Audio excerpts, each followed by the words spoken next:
Hi, good evening. This is Dr. K.D. Nair. I am the Chief Consultant and Head of Department of Kansha Ayurveda Center, Mata Chanandevi Hospital, New Delhi. We are there since 2001. The center is running since 2001. Our center is one of the oldest center in this part of Delhi. The center is recognized for training purposes from FOXY, and it is also recognized by Amity University for doing 1 year fellowship. The most important aspect of an IVF center is the success rate. That is what matters to the patient. Patients are coming and asking, what is your success rate? Unfortunately, in India, there is no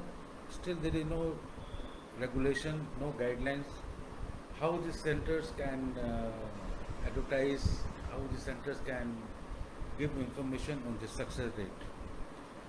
The ART bill is pending in the parliament. Once it is passed, we are going to have very clear-cut guidelines how you can say that this particular procedure is successful or not.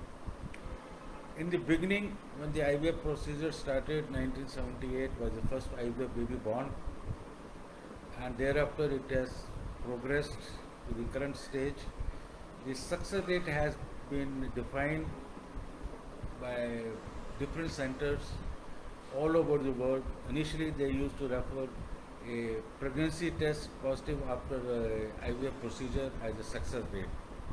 Subsequently, they said no, you have to have a viable pregnancy, that the viable pregnancy is seen on ultrasound at 6-7 weeks. That is success rate. Then they say it has to be a clinical pregnancy rate, that pregnancy is continuing beyond 12 weeks, only then it is successful rate. Then it kept on changing, and they say live birth rate.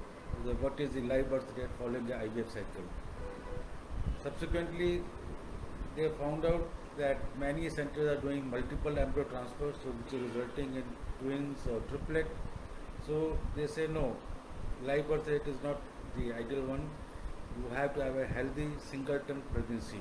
That is the ideal success rate. Now we have come to a cumulative live birth rate, that you do a IVF procedure, take out as many eggs as possible, and do a fresh embryo transfer, freeze some embryos, do subsequent frozen embryo transfer. So how many embryos transfer you do, and out of this all the embryo transfer, how many pregnancy result, that is the cumulative pregnancy rate.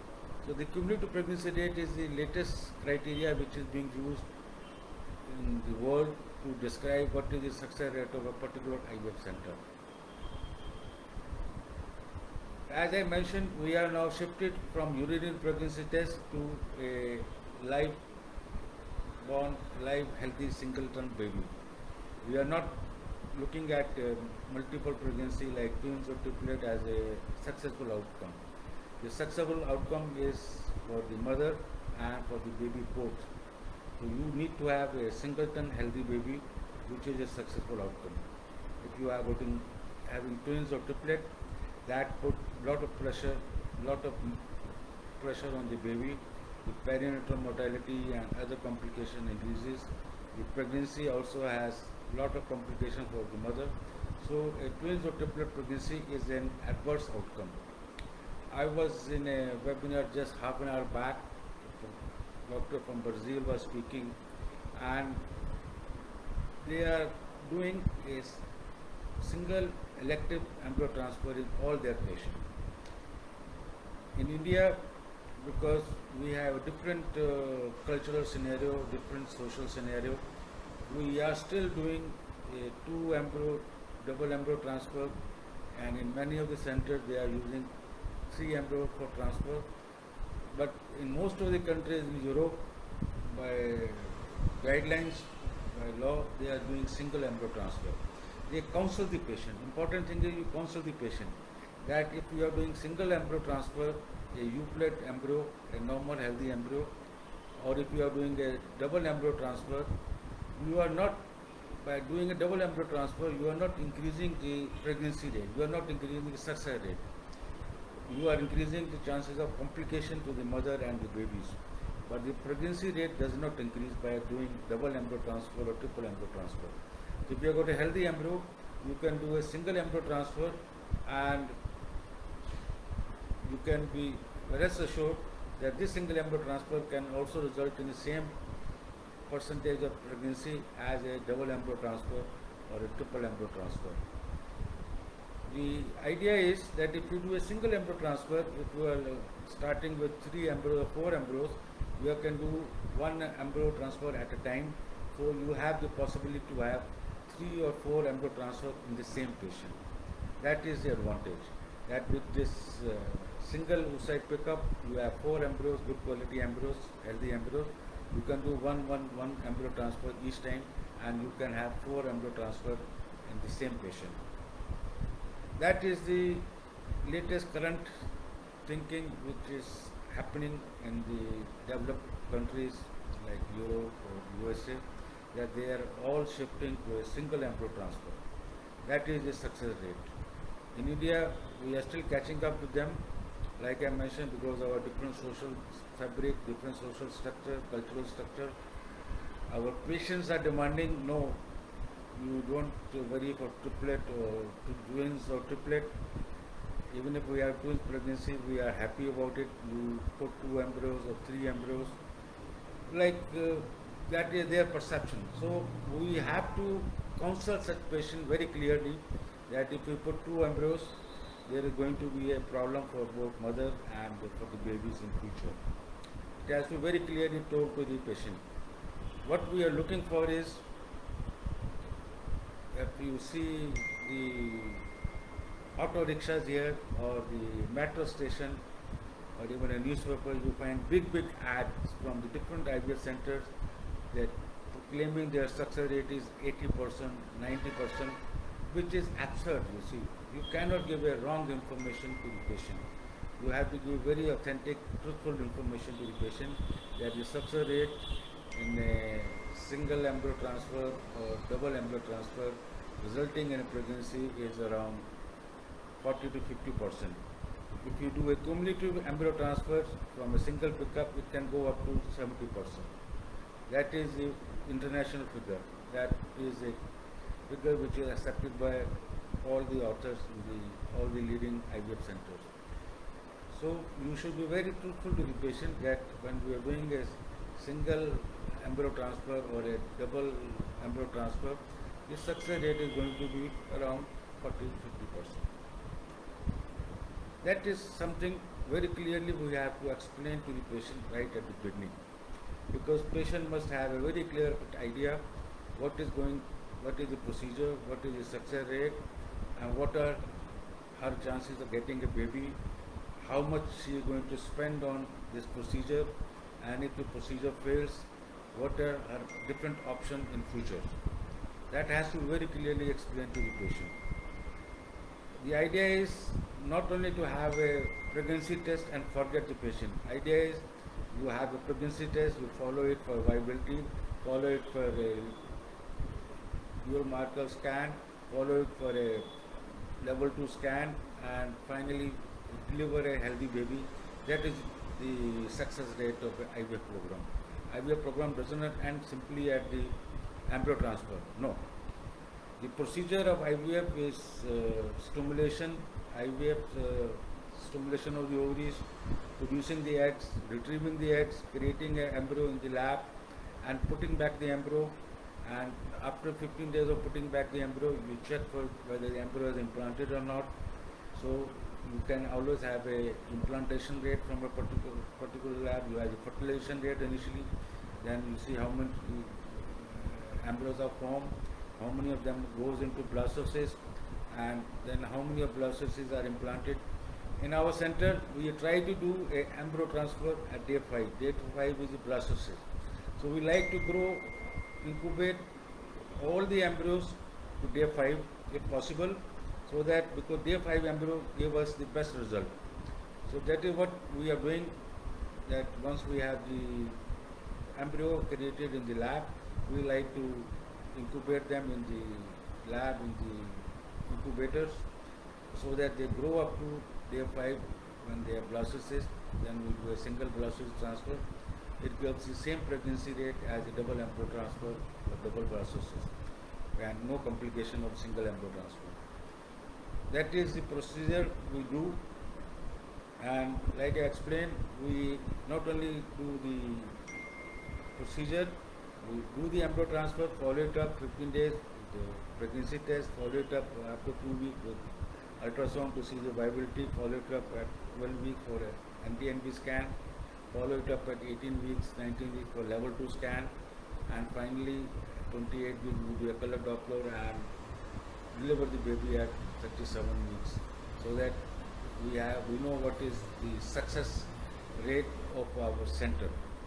We have delivered more than 6,000 IVF baby in our center since our inspection, since the time we started work, and right now the success rate, like I explained, is around 50% with the embryo transfer, doing embryo transfer one time, and if we include all the cumulative embryo transfer over a period of time, the success rate goes up to nearly 70%. And like I already explained, the patient has to be counseled very clearly in the very beginning. What are the success rate? How do you count success rate? Urinary pregnancy test is not the success rate. The beta HCG level is not the success rate. The viability scan is not the success rate, because many times the pregnancy will end before its time. Pregnancy loss is happening. Patients are aborting spontaneously. Even if it is a single baby, or sometimes when there are twins or multiple pregnancies, there are more chances of abortion. So abortion can happen at any time. Similarly, as the pregnancy goes, we keep on following the pregnancy with the monitoring, so that we have to be very sure that this pregnancy is going to end up in a healthy live born, healthy singleton live born, live baby, so that the patient and the baby both are healthy, in a healthy state, with the mother can care for the baby, and baby grows into a healthy adult. All these babies, when you have multiple pregnancies, they have high incidence of abortion, they have high incidence of other complications, even congenital anomalies also increases in such multiple pregnancy patient, and the delivery procedure also become more difficult. So the complication for the mother and complication for the babies are increasing with the multiple pregnancy. So the idea is, when you are doing IVF, we should look forward to have a singleton baby. That is the ideal thing. That is the most ideal situation, and that will be counting as the ideal success rate of a IVF center. If you have twins or triplet, that is not a healthy state of affair. You are inviting trouble for both mother and baby in the future. That is the success rate. Like I mentioned, no pregnancy test or beta HCG level or first scan, they are not the success rate. Success rate is delivering a healthy singleton baby. That is the success rate. And we have to spread this idea to our patients, to our other colleagues, that the success rate of an IVF program is a healthy singleton baby. Success rate is not twin pregnancy or triple pregnancy. We have seen pictures of many patients, many doctors holding twin baby or triplet baby. No, that is not the success rate. That is a bad prognosis for a patient. If patient is going to land up with twins or triplet, that is a bad situation. We don't have to look forward to a bad situation for a patient. We should try to have a singleton live baby. That is what we are interested in. There is the other issue of success rate. You see, when I go back 15 years back, 20 years back, when we started the center, we were all thrilled whenever we used to have a positive pregnancy test at the end of 15 days after embryo transfer. Once we have a positive pregnancy test, we were so thrilled. Oh, as if this is the ultimate achievement for the center. It's not like that.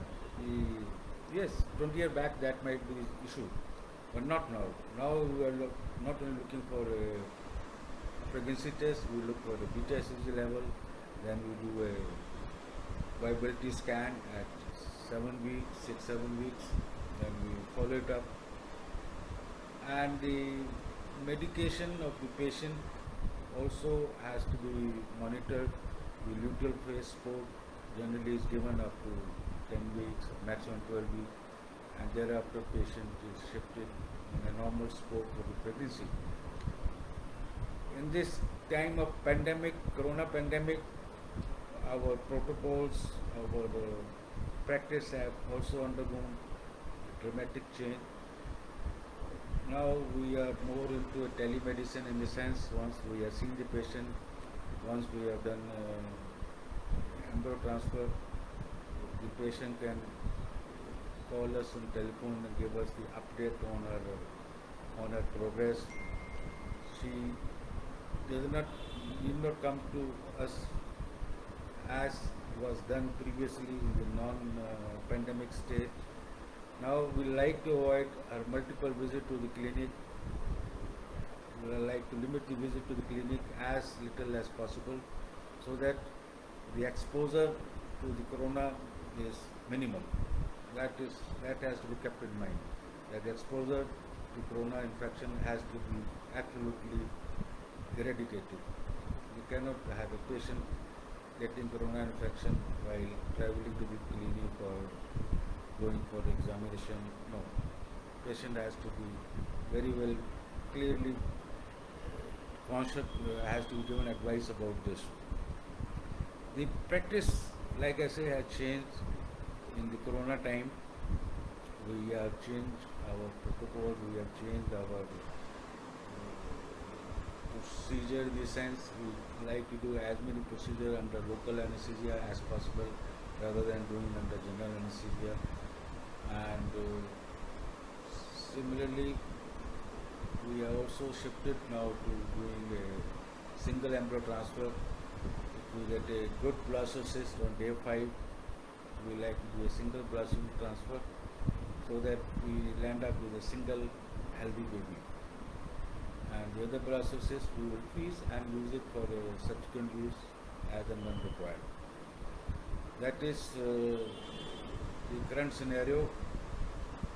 And like I explained again before I finish, that the success rate of the IVF program is not only the finding of a urinary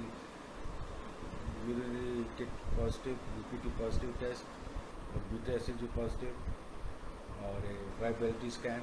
It is ultimately delivering a single healthy singleton baby, which is important, which a woman can look after, and the baby can grow into a healthy adult. Thank you.